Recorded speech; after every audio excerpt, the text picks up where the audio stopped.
Hello dear student. Hello.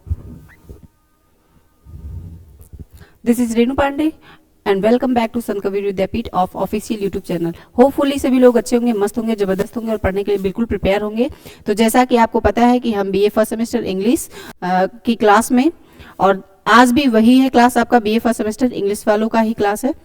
लेकिन हम आपसे बात करेंगे कि हमारा जो कन्वर्सेशन होने वाला है आज आपसे, वो है बीए फर्स्ट सेमेस्टर इंग्लिश के थर्ड यूनिट को लेकर के, जिसमें फर्स्ट और सेकेंड यूनिट को हम कंप्लीट कर चुके हैं। और हमने इसके पहले वाले लेक्चर में देखा था कि element and short story, unit 2 की बात कर रही हूँ मैं, उसमें हमने एलिमेंट एंड शॉर्ट स्टोरी को देखा। एलिमेंट शॉर्ट स्टोरी में हमने देखा था प्लॉट, कैरेक्टराइजेशन, टेक्निक, स्ट्रक्चर, ये सारी चीजें, और टाइप्स ऑफ प्रोज और प्रोज स्टाइल के बारे में हमने देखा था कि किस तरीके से सारी चीजें होती हैं, जिसमें हमने ऑटोबायोग्राफी देखा, बायोग्राफी देखा है ना, पर्सनल एसे देखा, फॉर्मल एसे देखा और पीरियोडिकल एसे को देखा था। तो इसके पिछले वाले लेक्चर को अगर आप नहीं देखे हैं तो आप देख लेंगे। और आज आपका जो लेक्चर है वो है यूनिट 3। यूनिट 3 हम बात कर रहे हैं आज BA first semester unit 3। Unit 3 का लेक्चर है आज आपका, और इसके अंदर हम देखेंगे प्रोज डिवाइस। आपको जैसा कि पता है कि प्रोज का मतलब क्या होता है, मीन्स क्या होता है, तो प्रोज का मीन्स आपको पता है कि गद्य है, गद्य होता है। और प्रोज डिवाइस की बात करेंगे तो हम जानते हैं कि प्रोज डिवाइस का मीन्स होता है गद्य युक्तियां। तो गद्य किससे कहते हैं, आपको हिंदी से कोई मतलब नहीं रखना है, आप टोटली वर्बल जो है वो इंग्लिश का ही प्रयोग करें, छोटे वर्ड को मतलब समझने का प्रयास करें, क्योंकि बीए इंग्लिश के सब्जेक्ट में आपको हिंदी नहीं लिखना है। तो आज बच्चों हम बात करेंगे कि प्रोज क्या होता है, प्रोज डिवाइस क्या होते हैं, थीम क्या होते हैं, प्रोज डिवाइस के अंदर कौन कौन से टॉपिक इंक्लूड किए गए, उन सारी चीजों को हम एक एक करके सारा डिटेल में पढ़ने वाले हैं। तो चलिए सबसे पहले हम देखेंगे कि प्रोज डिवाइस, अगर प्रोज डिवाइस ये हमारा टॉपिक है, और प्रोज डिवाइस के अंदर हम इसको थोड़ा बड़ा कर देते हैं ताकि आपको अच्छे से दिखाई दे, अच्छे से दिखाई दे। और अब हम बात करेंगे प्रोज डिवाइस की। प्रोज डिवाइस आपको जैसे कि पता है कि गद्य युक्तियां होती हैं। अगर हम बात करें कि व्हाट इज प्रोज, है ना, अगर हम बात करते हैं कि व्हाट इज प्रोज, तब prose is as a form written as a spoken language, यानी कि हमारी जो बोलने वाली चालने वाली भाषा है। आप इसके पहले वाली कक्षाओं में पढ़े भी होंगे कि गद्य पद्य क्या होता है, डिफरेंट आप गद्य पद्य, यानी कि प्रोज और जो पोइट्री होता है उसमें क्या होते हैं, दोनों में डिफरेंट क्या होते हैं, ये सारी चीजें आप पहले पढ़ चुके हैं। आज उसी के लेवल में थोड़ा सा हम समझने का प्रयास करेंगे, क्योंकि गद्य पद्य जो आप पढ़ते हैं वो पिछली कक्षाओं में आप पढ़े होंगे हिंदी में, है ना, और इसको आप इंग्लिश में कन्वर्ट करने का प्रयास करें। तो देखेंगे कि prose is a form of written spoken language that the follows of the natural flow speech user of language ordinary grammatical structure, और कह सकते हैं कि फॉलो द स्पीच, यानी जो हमारा कन्वीनियंस, फॉर्मल, एकेडमिक राइटिंग, ये सारी चीजें होती हैं हमारी प्रोज डिवाइस के अंदर आती हैं। और अगर हम इसी में बात करें, it is a different from the not traditional poetry where is the from contest verse west of the rhyming matrix of the rhyme. और अगर इसी में हम कुछ बढ़ते क्रम में बात करें तो हम देखते हैं कि types of literature that usually fall into the proses, और इसी में कैटेगरी इंक्लूड होती है जो बहुत सारी मोस्ट एस्से को शॉर्ट स्टोरी और नॉवेल्स में इंक्लूड करके बनाती है। तो जैसा कि आप देख पा रहे हैं, जो हमने बताया शायद सारी चीजें इसमें लिखी हुई हैं, आप देखने को मिल रहा होगा आपको कि prose is a form of written spoken language. मैंने यही बताया कि हमारी जो रेगुलर बेसिस पे बोलने चालने की भाषा है, that follows the natural flows speech use language orderly grammatical structure of the follows of the convenience of the formal academic writing. It differs from the most traditional poetry where form consists verse based on the rhyming metric rhyme. अगर हम इसके types की बात करते हैं कि types of the literature that usually the fall into the proses category include the most essay, short story and notes of the plays. यहाँ आप देखने को पा रहे हैं। अगर हम प्रोज डिवाइसेस के टाइप्स की बात करते हैं तो हम देखते हैं कि हमें कितने टाइप्स के मिलते हैं।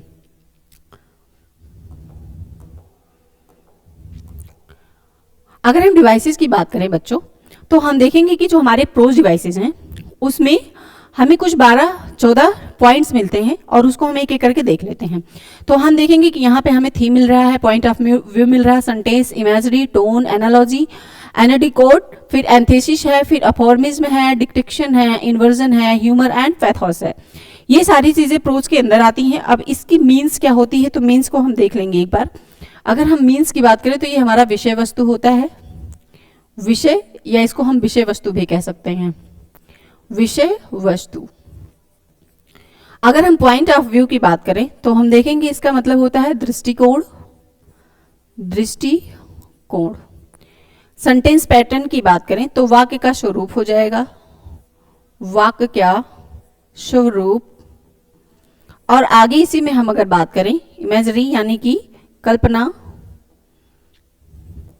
और टोन ऑफ मेथड आप जानते हैं कि बोलने का लहजा, बातचीत करने का लहजा क्या होता है, उसी को टोन ऑफ मेथड कहते हैं। एनालॉजी की बात अगर हम करें तो हम देखते हैं कि एनालॉजी छोटी सी कहानी होती है, छोटी सी कहानी जिसको हम एनालॉजी बोलते हैं। फिर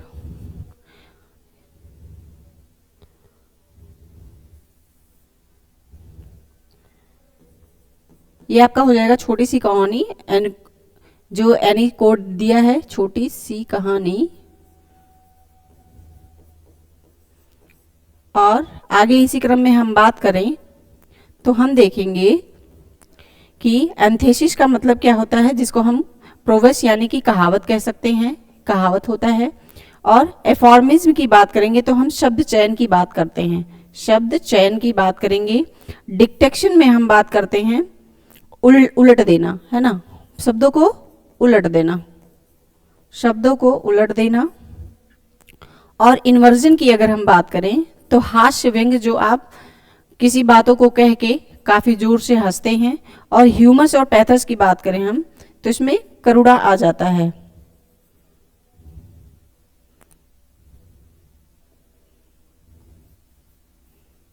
करुणा आ जाता है।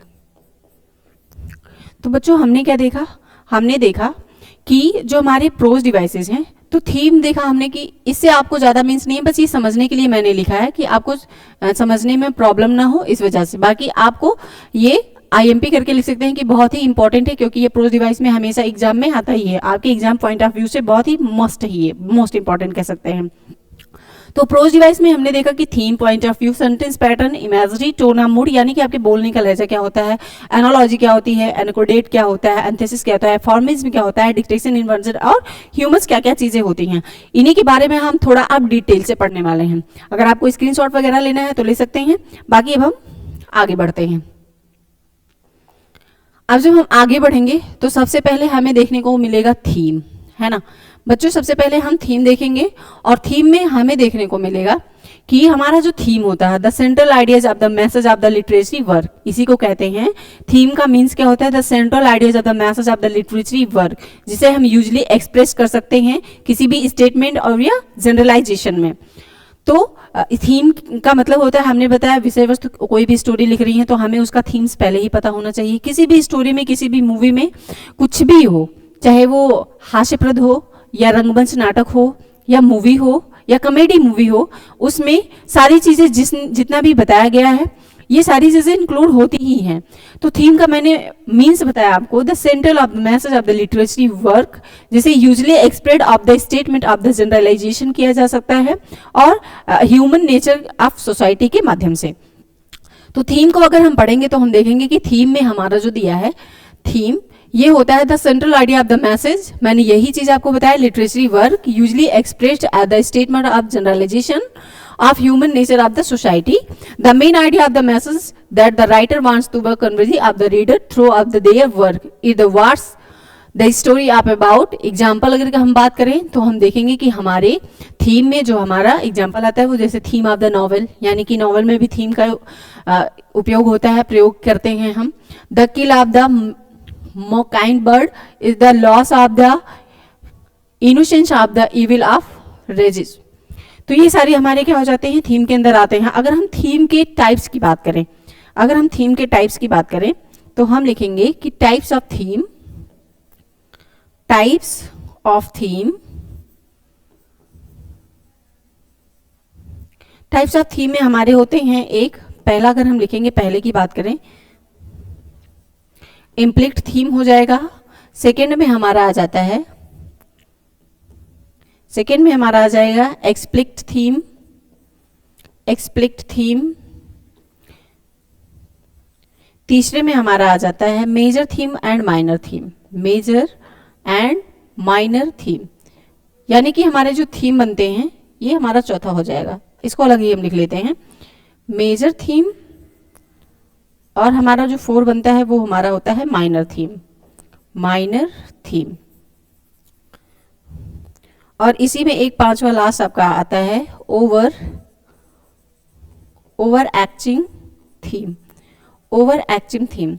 अगर हम ओवर एक्टिंग की बात करें, यानी कि हम देखते हैं कि हमारे जो टाइप्स ऑफ थीम, कभी कभी पूछ लेता है कि थीम क्या होता है, और टाइप्स ऑफ थीम के बारे में भी आपको पता होना चाहिए, कम से कम उसके नाम तो पता ही होना चाहिए। तो टाइप्स ऑफ थीम की अगर हम बात करते हैं तो हम देखते हैं कि हमारा एक्प्लिक्ट थीम मिलता है, फिर इसमें इम्प्लिक्ट मिलता है, इम्प्लिक्ट और एक्प्लिक्ट हो जाएगा, मेजर और माइनर हो जाएगा, लास्ट में हमारा जो होगा वो हो जाएगा ओवर एक्टिंग, है ना। ये हमारे थीम के कुछ टाइप्स हैं। और अगर हम इसके बाद की बात करें तो पॉइंट ऑफ व्यू हम देखेंगे, point of view, point of view और हम देखेंगे, और इसमें हम देखेंगे कि हमारा पॉइंट ऑफ क्या व्यू क्या होता है, यानी कि हमारे देखने का नजरिया क्या होता है, दृष्टिकोण क्या होता है। पॉइंट ऑफ व्यू का मतलब ही होता है दृष्टिकोण, यानी देखने का नजरिया। जब हम देखते हैं किसी मूवी को देखते हैं, है ना, या आप मूवी की बात हटा के आप अपने सेल्फ स्टडी यानी कि बुक की बात करें, बुक को देखते हैं तो हम बुक भी कई तरीके से पॉइंट ऑफ व्यू से देखते हैं। एक तो हमारा होता है फुल्ली कॉन्सेंट्रेट, है ना, एक होता है कि बस फास्ट रीडिंग, फटाफट पढ़ लेना है, तो भी वो भी क्या होता है, एक पॉइंट ऑफ व्यू ही होता है। इसको मैं थोड़ा और बड़ा कर दूं तो शायद आपको अच्छे से दिखाई देगा। अब हम देखेंगे जो हमारा पॉइंट ऑफ व्यू जो हम देख रहे हैं, परस्पेक्टिव इसकी क्या होती है कि the perspective from which the story is the told, हम स्टोरी को किस तरह से कह रहे हैं, या मीन्स मैंने बताया कि हम अपने बुक को पढ़ रहे हैं तो बुक को हम किस तरीके से पढ़ रहे हैं, फास्ट रीडिंग कर रहे हैं या उस पर फुल कॉन्सेंट्रेट होके पढ़ रहे हैं। और आगे बात करें हम including first person, second person of the third person point of view, यानी कि इसमें अगर हम बात करें तो हमारे इसमें 3 पर्सन भी मिलते हैं। पॉइंट ऑफ व्यू में हमारे types of point of view की बात करें, अगर हम types of point of view, point of view, तो हमें पता है कि हम पॉइंट ऑफ व्यू को POV भी कह सकते हैं, है ना, ये भी चीजें हमें पता है कि हम पॉइंट्स ऑफ व्यू को POV भी कह सकते हैं, यानी कि P का मतलब पॉइंट हो जाएगा, O का मतलब हो जाएगा ऑफ, और V से आपको पता है कि व्यू होता है यानी कि देखने का नजरिया या दृष्टिकोण। तो इसमें सबसे पहला आपका आता है first person, first person POV, second person, second person POV, और इसमें आपका आ जाता है थर्ड पर्सन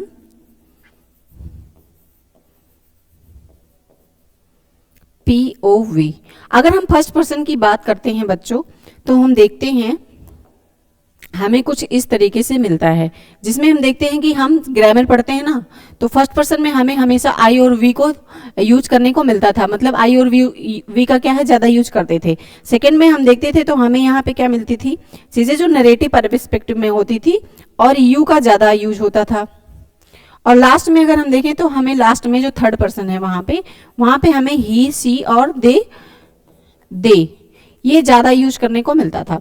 तो हमारे जो टाइप्स ऑफ POV हैं यानी कि पॉइंट ऑफ व्यू हैं, वो हमारे 3 होते हैं, जिसमें हमने देखा कि हमारा पहला होता है और दूसरा और तीसरा, जिसमें हमने देखा first person point of view, second person point of view और third person point of view. Grammar आप सभी लोगों ने इसके पहले वाले में बेसिक ग्रामर तो आप सबको आती ही होगी।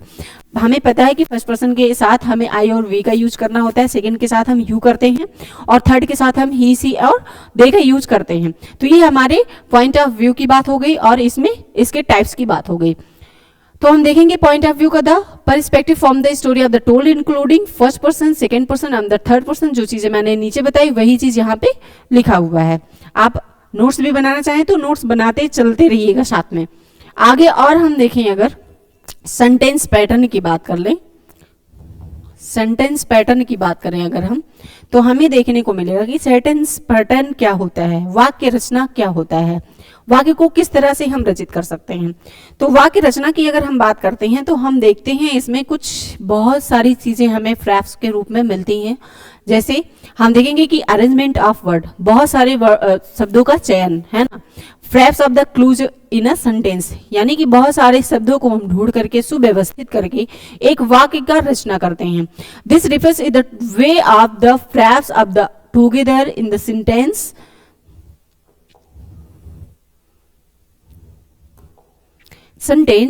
और patterns can be change the tone and the piece writing. Example के तौर पे हम लेंगे तो the sentence pattern of the poem, यानी कि पोएम में भी वर्डों का चयन करके हम पोएम को बनाते हैं। Wandered lonely of the cloud of iambic tetrameter with which line having of the four understanding syllables. अब यानी कि बहुत सारी चीजों को हम वर्ड के माध्यम से सुव्यवस्थित करके सेंटेंस का पैटर्न बनाते हैं। तो सेंटेंस पैटर्न की अगर हम बात करेंगे बच्चों, तो इसमें हम थोड़ी सी चीजें और देख लेंगे कि सेंटेंस पैटर्न जो हमारा है ये किस चीज से बनता है। पहला तो सब्जेक्ट से, जो आप सभी को पता है कि सब्जेक्ट प्लस वर्ब और plus object, subject plus word plus object, इन तीनों की कॉम्बिनेशन से हमारा सेंटेंस पैटर्न बनता है। आपको समझ में आया होगा कि ये जो सारा चीज लिखा है इसका थोड़ा सा मैटर है ये कि सब्जेक्ट वर्ब प्लस ऑब्जेक्ट इन तीनों के बॉन्डिंग से या इन तीनों के कॉम्बिनेशन से ये जो हमारा सेंटेंस बनता है वही सेंटेंस पैटर्न कहलाता है। अगर हम इसके टाइप्स की बात देख लें तो हम देखेंगे, वेट मिनट बच्चों, अगर हम इसके टाइप्स की बात करें, अगर हम इसके टाइप्स की बात करते हैं तो हम टाइप्स में देखेंगे कि हमारा सिंपल सेंटेंस होता है, पहला हमारा सिंपल सेंटेंस होता है, और दूसरा हम देखेंगे तो हमें कंपाउंड सेंटेंस मिलेगा, कंपाउंड सेंटेंस। तीसरा अगर हम देखेंगे तो कॉम्प्लेक्स मिलता है हमें, और लास्ट वाले की बात करें तो हम कंपाउंड, लास्ट वाले की बात करूं मैं तो कंपाउंड और कॉम्प्लेक्स दोनों मिक्स होते हैं।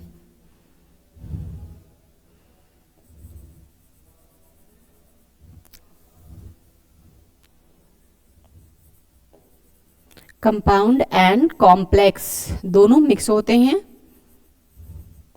ये हमारे कहलाते हैं सब्जेक्ट पैटर्न के टाइप्स। तो सब्जेक्ट पैटर्न में हमने देखा कि सब्जेक्ट पैटर्न आखिर बनता कैसे है। तो सब्जेक्ट पैटर्न बनता है हमारे सब्जेक्ट वर्ब और ऑब्जेक्ट को मिला करके, जो तीनों को कॉम्बिनेशन होता है वो हमारा सब सेंटेंस पैटर्न कहलाता है। और लास्ट में हमने जब देखा कि टाइप्स क्या होते हैं, तो टाइप्स में हमने देखा कि टाइप्स जो हमारे होते हैं वो सिंपल सेंटेंस होता है, सेकंड हमारा होता है कंपाउंड सेंटेंस, और इसी में हमने देखा कि कॉम्प्लेक्स होता है, और लास्ट वाला जब हमने देखा तो कंपाउंड एंड कॉम्प्लेक्स दोनों का बॉन्डिंग होता है और दोनों मिलकर हमारे बनाते हैं कंपाउंड एंड कॉम्प्लेक्स सेंटेंस। ये सारी चीजों को हमने देखा। अब आगे इसी क्रम में हम देखेंगे कि आगे और कौन सी चीजें इसमें इंक्लूड की गई हैं और किस तरह से की गई हैं। तो हमने आपको बताया अभी तक हमने देखा कि थीम क्या होता है, टाइप्स ऑफ थीम क्या होते हैं, उसके बाद में हमने पॉइंट ऑफ व्यू देखा, पॉइंट ऑफ व्यू के टाइप्स देखे, फिर सेंटेंस को देखा, सेंटेंस पैटर्न में देखा कि सेंटेंस पैटर्न में किस किस चीज़ों को इंक्लूड किया गया, किस तरह से किया गया, और सेंटेंस पैटर्न जो बनता है वो किस तरह से बनता है। तो हमने देखा सब्जेक्ट वर्ब और ऑब्जेक्ट को जोड़ करके, यानी कि तीनों का कॉम्बिनेशन ले करके हम सेंटेंस पैटर्न को बनाते हैं। और टाइप्स ऑफ सेंटेंस में हमने देखा simple, complex, compound and complex दोनों को बॉन्डिंग। अब आगे और देखेंगे इसी क्रम में कि टोन और मूड क्या होता है। टोन क्या होता है, यानी कि टोन अगर कहें तो टोन का मतलब आपको पता ही होगा कि हमें, जैसे हमारा जो टोन है, हमारा मूड है, हमारे मूड के ऊपर ही हमारा टोन डिपेंड करता है। टोन का मीन्स आजा हम अगर हिंदी में बात करें तो लहजा होता है, टोन का मीन्स कहें तो लहजा होता है, और बोलने का लहजा, बातचीत करने का लहजा एज अ बिहेवियर पे ही डिपेंड करता है। तो आपको बहुत अच्छे से समझ में आ रहा होगा कि टोन किस पर डिपेंड होता है, तो हम कहेंगे मूड पे, और मूड और टोन ये दोनों एक दूसरे पे डिपेंडेंट होते हैं। तो हम देखते हैं कि द एटमॉस्फेयर इमोशन क्रिएटेड, यानी कि आपको पता चल ही गया होगा पढ़ के कि हमारा जो वातावरण होता है, हमारे अंदर की जो इमोशंस होती हैं वो किस लिटरेचर वर्क में एक्सप्रेस हो रही हैं, किस थ्रो में हो रही हैं, और इसके लेखक अगर जैसे आप प्रोज पढ़ रहे हैं, पोएट्री पढ़ रहे हैं, तो उसके लेखक का भी किस तरह से एक्सप्रेशन आता है, सिंटेक्स में आता है या अदर स्टाइलिश डिवाइस में आता है, और या मूड ऑफ फीलिंग कह सकते हैं, उसके मूड की फीलिंग कैसी है, तो उस तरह से भी आ सकता है। The writer was the creed in the reader, tone refer writer, attitude towards the object. यानी कि अगर एक एग्जाम्पल को लेकर कहा जाए कि the tone of the catcher, the rye of the mclick with the narrator, यानी कि कोई भी वातावरण हो और आपका मूड कैसा है उस पर डिपेंड करता है आपके टोन और मूड। तो जो भी चीज़ें मैंने आपको बताई कि बोलने का लहजा एटमॉस्फियर पे डिपेंड करता है, लिटरेसी वर्क पे करता है, जो अथर्स होते हैं उसके मतलब वर्ड चॉइस पे डिपेंड करता है, सिंटेक्स पे डिपेंड करता है। अब हम एनालॉजी की बात करेंगे।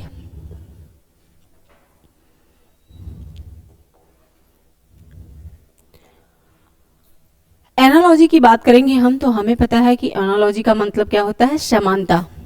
समानता होता है और इसमें हम एक दूसरे का कंपैरिजन करते हैं। जैसे कोई छोटा है कोई बड़ा है ना, तो उसमें भी एनालॉजी होना चाहिए। कोई मोटा है कोई पतला है, उसमें भी एनालॉजी होना चाहिए। ये सारे एनालॉजी के अंतर्गत ही आते हैं। तो एक comparison between with things often use the explain of the complex compound concept of idea, ऐसा भी कह सकते हैं। This is the when writer of the compare something, मतलब कोई भी चीज हो अगर आप उसका कंपेयर कर रहे हैं, उसको समानता दे रहे हैं, तो वही आपका एनालॉजी कहलाता है। और इसमें एक एग्जांपल भी दिया है, आप देख सकते हैं, जैसा कि the writer uses the analogy of the ship navigating of the stormy sea of the describe the challenges face of the person of life। ये भी हमारा एनालॉजी यानी कि समानता के अंतर्गत आता है। और आगे इसी क्रम में हम बढ़ेंगे और देखेंगे कि एनालॉजी के बाद हमारा आ जाएगा यानी कि छोटी सी कहानी की बात हम करेंगे। छोटी सी कहानी, अब आपको पता है स्टोरी तो आपने बचपन में बहुत ही सुनी होगी। कोई स्टोरी छोटी होती है, कोई स्टोरी बड़ी होती है। आप बचपन में कार्टून भी देखते रहे होंगे, तो कार्टून में भी आपको कोई बहुत बड़ी स्टोरी मिल जाती है ना, कहाँ मतलब चाहे वो लॉफिंग वाला हो, कॉमेडी हो, आजा दुखद हो, जिसको आप ट्रेजेडी बोलते हैं। तो ये हमारा सारा आता है शॉर्ट ऑफ्टन ह्यूमर्स में, है ना। शॉर्ट ऑफ्टन ह्यूमर्स की बात करें अगर हम, तो उसके अंतर्गत आता है। एनीकोड मतलब होता है कि जो हमारे short often humour, short story, illustrate of the point and interested piece of the writing के अंतर्गत आता है, वही हमारा कहलाता है छोटी सी कहानी। और छोटी सी कहानी का अगर हम एग्जांपल दें तो सबसे अच्छा होता है कि the writer begins of the speech of the anecdote about of the grandmother, यानी कि हमें बचपन में जो दादी माँ सुनाती थी, मैंने पहले ही आपको बताया, उसी को छोटी सी कहानी कहा जाता है। मतलब आपको नींद नहीं आती थी तभी दादी माँ कहानी सुनाती थी ना, तो वही छोटी सी कहानी कहा जाता है। वी टाट of the value of hard work, यानी आप क्या कह सकते हैं कि जो पढ़े हुए हैं उसको आप छोटे वर्डों में कन्वर्ट करके एक छोटी सी कहानी के माध्यम से भी लर्न कर सकते हैं। अब बात करते हैं हम एंथेसिस की। एंथेसिस क्या चीज होता है?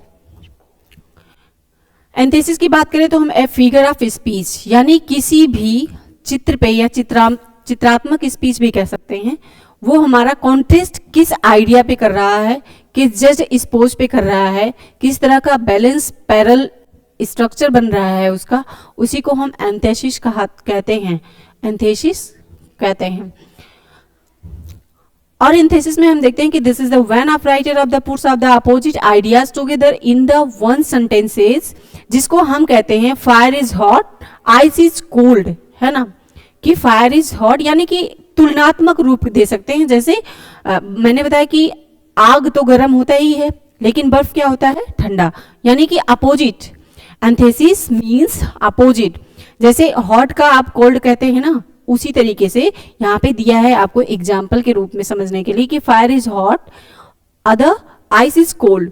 ये हमारा कहलाता है जो अपोजिट स्ट्रक्चर बनते हैं, आइडियाज बनते हैं, वो हमारा एंथेसिस कहलाता है। जो यहाँ पे लिखा हुआ है कुछ फंक्शन के रूप में, a figure of speech with contrasting ideas of the just posed in the balanced of the parallel structure. और लास्ट में वही एग्जांपल बताया जो मैंने आपको बताया। अब हम बात करेंगे एंथेसिस के बाद एफॉर्मिज्म की। एफोरिज्म, अब एफोरिज्म क्या होता है? एफोरिज्म को अगर हम देखेंगे तो ये हमारा कॉनस्पाइज विटी होता है, यानी कि एक स्टेटमेंट होता है जिसको हम अपने शब्दों में एक्सप्रेस करते हैं, मोरल लेसन जिसे कह सकते हैं, वही हमारा एफोरिज्म होता है, उसी को हम एफोरिज्म कहते हैं। जैसे बहुत पहले आपने पढ़ा होगा कि एक क्लेवर क्रो है ना, एक क्लेवर क्रो के बारे में पढ़ा होगा, और उसको अपने शब्दों में आप छोटे बच्चों से या आपको आपकी दादी ने, नानी ने मतलब सुनाया ही होगा, उसी को एफॉर्मिज्म कहा जाता है। यानी कि जो एफॉरिज्म होता है उसको हम इसके बाद जो डिक्टेशन आता है उसमें हम इंक्लूड करके बताते हैं। यानी मीन्स क्या हो गया, कोई भी स्टोरी हो गया, कोई भी प्रोज हो गया, कोई भी पोएट्री हो गया, कोई भी कॉमेडी हो गया, चाहे वो ट्रेजेडी कॉमेडी हुआ या कॉमेडी ऑफ शो हुआ या रंगमंच नाटक हुआ, उसमें थीम्स, एफोरिज्म, डिक्टेशन और पॉइंट ऑफ व्यू, फिर उसके बाद सेंटेंस पैटर्न, सारी चीज़ों को इंक्लूड करके फिर कंप्लीट स्टोरी को या कंप्लीट प्रोज को बनाया जाता है। तो एफोरिज्म में हमने बताया कि a concise of the witty statement of the express truth of the moral lesson, यानी कि जो भी सच्ची घटना पे आधारित होती है। A short clever saying that express of the truth gives advice. Example, the quite are the only things necessary to the triumph of the evil or for the good man do nothing is the aphorism often attribute of the eminent of the break. अब इसके बाद अगर हम देखेंगे aphorism के बाद तो हमें मिलेगा डिक्टेशन। अब डिक्टेशन को हम पढ़ेंगे और डिक्टेशन में देखते हैं कि क्या क्या चीजें इंक्लूड की गई हैं और किस तरह से की गई हैं। डिक्टेशन को हम देखते हैं तो हमारा जो चॉइस वर्ड होता है, जैसे आप बहुत पहले पढ़े होंगे कि सर या मैम जो भी आपको पढ़ाती रहे होंगे या पढ़ाते रहे होंगे, वो कहते होंगे चलो बच्चों आज हम डिक्टेशन बोलते हैं, है ना। तो डिक्टेशन मतलब बहुत चूजिंग वर्ड को कहा जाता है, बहुत चूज किया गया वर्ड बोला जाता है, चॉइस ऑफ वर्ड कह सकते हैं उसको, जिसको हम phrasing of the piece of the writing कह सकते हैं। और which the reflect author tone, style of attitude, the refer of word writer chooses used and how the are put together। यानी कि हम कुछ बहुत ही सिलेक्टेड वर्ड को चूज करते हैं और उसको चॉइस, पहले चॉइस करेंगे तभी चूज करेंगे, चूज करके चॉइस करेंगे, फिर उसको हम देखते हैं कि किस तरह से हमें वर्ड के अंदर इंक्लूड करना है, किस तरह से हमें बोलना है। तो ये सारी चीजें हमारे डिक्टेशन के अंदर आती हैं। अगर हम डिक्टेशन में एक एग्जाम्पल को लिखते हैं तो हम देखते हैं कि the diction is the prize of the prejudice Jane Austen is the formal of the witty reflecting of the social norm of the time. ये हमारी सारी चीजें डिक्टेशन के अंदर ही आती हैं। और इसी में आपको थोड़ा सा और बताया है ये कि जो डिक्टेशन होता है वो अथर्स के टोन से होते हैं, यानी कि आप जब प्रोज पढ़ रहे हैं तो इसमें अथर्स टोन होगा, उसका स्टाइल होगा और अथर्स का ही एटीट्यूड होगा। This refer to the word writer chooses to use and how they you are put together, यानी कि हम कैसे चूज कर सकते हैं, कैसे सिलेक्ट कर सकते हैं और उसको दूसरे शब्दों में कैसे कन्वर्ट करके हम लिख सकते हैं। The words of writer uses can given clues about their tone of attitude। example, the dictation of the prize and the prejudice, वही चीजें हैं जो इसके पहले आप पढ़े। इसी क्रम में हम देख लेंगे कि इन्वर्जन हमारा क्या होता है, जो हमारे लास्ट के दो टॉपिक हैं, इन्वर्जन और ह्यूमर्स। अगर हम इन्वर्जन की बात करते हैं बच्चों तो देखते हैं कि इन्वर्जन में हमें कुछ इस तरह से देखने को मिलता है जिसमें हमारा नॉर्मल वर्ड यूज किया जाता है। इन्वर्जन की बात करें तो इसमें हमारा नॉर्मल वर्ड यूज किया जाता है और नॉर्मल वर्ड को normal word of order sentence के रूप में इंक्लूड करके लिखा जाता है या बोला जाता है। और अगर इन्वर्जन में हम और थोड़ी सी बात करें तो हमें देखने को मिलेगा कि हमारा जो भी मतलब इन्वर्जन वर्ड है वो in a sentence never had been be such beauty, यानी कि कोई भी इन्वर्जन हो उसको हम किस तरह से लिख सकते हैं, किस तरह से बोलचाल की भाषा में इंक्लूड कर सकते हैं। स्विचिंग अराउंड, यानी किस तरह से हम स्विच को अराउंड कर सकते हैं अपनी, जैसे स्विच अराउंड, आपको अगर स्विचिंग की बात पता होगी कि एक होता है हमारी लैंग्वेज में ही, अगर लैंग्वेज की बात करें तो एक हमारा स्विचिंग लैंग्वेज होता है, यानी कि हम अपने मतलब बॉडी को, जैसे जिस तरह हम आपसे बातचीत कर रहे हैं, हमारी कन्वर्सेशन हो रही है, अचानक ही हम अपनी लैंग्वेज को बंद कर दें, आपसे बातचीत करना ही बंद कर दें, तो हमारा क्या होता है, लैंग्वेज स्विचिंग होता है। लेकिन हमारा एक होता है लैंग्वेज डेवलपिंग, और उसको चेंज द लैंग्वेज डेवलप जब कहेंगे तो हम देखते हैं कि बातचीत करते करते हम हिंदी में बात कर रहे हैं तो इंग्लिश में बोलने लगे, इंग्लिश में बात कर रहे हैं तो मराठी में बात करने लगे, तो हमारा लैंग्वेज चेंजिंग होता है। तो ये इन्वर्जन में थोड़ी थोड़ी चीज़ों को इंक्लूड किया जाता है, इसी तरीके से हमारा इन्वर्जन बनता है। जो भी बातें मैंने बताई आपको पीछे रिटन फॉर्म में लिखा मिलेगा। अब लास्ट अगर हम देखते हैं कि हमारा ह्यूमस जो होता है वो क्या होता है। अगर हम ह्यूमर्स की बात करते हैं तो हम देखते हैं कि humour is the use of comedy satire of the literary work, यानी कि ह्यूमर्स का मतलब ही होता है हास्य व्यंग, यानी जो भी हास्यपद ड्रामे होते हैं, नाटक होते हैं, मूवी होते हैं, और कह सकते हैं आपकी जो कार्टून होते हैं, उसमें भर भर के ह्यूमर्स का प्रयोग किया जाता है। तो humour is the use of comedy of satire in the literary work, while pathos refer in the emotional appeal of the education of the pity of sympathy, यानी सिंपैथी का मतलब क्या होता है, आपको पता है कि सहानुभूति होती है। अगर कोई बहुत ही ज़्यादा इंटेलिजेंट इंसान है और आपसे बातचीत कर रहा है, उसका आप मजाक उड़ा दें ऐसी ही बातों में, तो उसको कैसा लगेगा, बहुत बैड सा लगेगा, बहुत ही ज़्यादा बैड लगेगा। और आपको अपने अंदर जब इस चीज़ का एहसास होगा तो आप उसको सिंपैथी देते ही हैं कि नहीं, मुझे ऐसा नहीं बोलना चाहिए था और ये चीज़ें गलत हैं। तो इसी को हम ह्यूमर्स कहते हैं, यही हमारा ह्यूमर्स होता है। और ह्यूमर्स में हम कुछ और ही पॉइंट को देखेंगे तो देखेंगे इसमें कि अगर प्रोज के अकॉर्डिंग देखें तो प्रोज के अकॉर्डिंग हम देखते हैं कि humour is the when of the writer uses comedy of the satire make to the reader laugh. मैंने वही चीज़ बताया आपको कि किसी पे बेवजह नहीं हंसना चाहिए। और pathos is the when the writer tries of the evoke feelings of the pretty sympathy in the readers, both of these element, यानी कि ये दोनों ही एलिमेंट हमारे क्या कहलाते हैं, ह्यूमर्स के कहलाते हैं। You'd of the make of the writing more interesting of the make of the point, और ये सारी चीज़ें ह्यूमर्स और पैथस के अंदर आती हैं। इसमें अगर एक एग्जाम्पल को लेकर के हम समझते हैं तो देखते हैं हमें क्या देखने को मिलता है।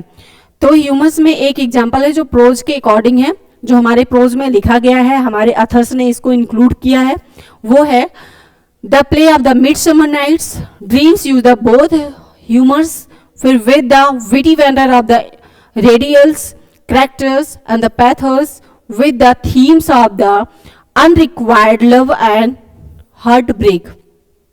हार्ट ब्रेक का नाम सुन करके तो आपके अंदर ऐसा ही लगता होगा कि हार्ट ब्रेक कहाँ से ही आ गया, और सारी चीज़ों के बारे में आप जानते हैं। तो आज बच्चों हमने क्या सीखा, आज की क्लास में हमने देखा एक एक करके सबको डिटेल में और शॉर्ट में भी, लेकिन पॉइंट कौन कौन से थे। तो पॉइंट की बात अगर हम करेंगे तो हमने देखा है अभी तक की क्लास में, आज का जो क्लास था उसमें हमने देखा थीम, पॉइंट ऑफ व्यू और सेंटेंस पैटर्न, इमेजरी यानी कि जो चित्रात्मक ढंग से चित्रित किया गया हो। फिर एनालॉजी को देखा, एनालॉजी के बाद एफोरिज्म देखा, डिक्टेशन देखा, इन्वर्जन देखा, ह्यूमर्स देखा और पैथस देखा, और इन सारी चीज़ों को हमने डिटेल से भी पढ़ा। तो बच्चों अब आज का आपका यूनिट 3 कंप्लीट हो गया। अब यूनिट 4 में हम एंट्री करेंगे, लेकिन नेक्स्ट लेक्चर में हम पढ़ेंगे the last leaf. The last leaf नाम सुन के ही आपको पता चल रहा होगा कि ये आखिरी पत्ता आखिर है क्या, आखिरी पत्ता क्या है। तो आखिरी पत्ता का जो क्लास होने वाला है वो बहुत ही इंटरेस्टिंग, बहुत ही शानदार होने वाला है, और उसको हम पढ़ेंगे कि ओ हेनरी जी ने आखिर इस मास्टर ऑफ पीस को किस तरीके से डिजाइन किया है, उसका स्ट्रक्चर कैसे तैयार किया है, उसका डिक्टेशन कैसे तैयार किया है, उसमें कौन कौन से इन्वर्जन किए हैं। इन सारी चीज़ों को हम अगली क्लास में, अगले लेक्चर में देखेंगे। अगर ये क्लास आपको अच्छी लगी हो तो अपना कमेंट बॉक्स में ज़रूरी राय बताएं, और फिर मिलेंगे हम अगली क्लास में। तब तक के लिए thanks for watching this video. All the best.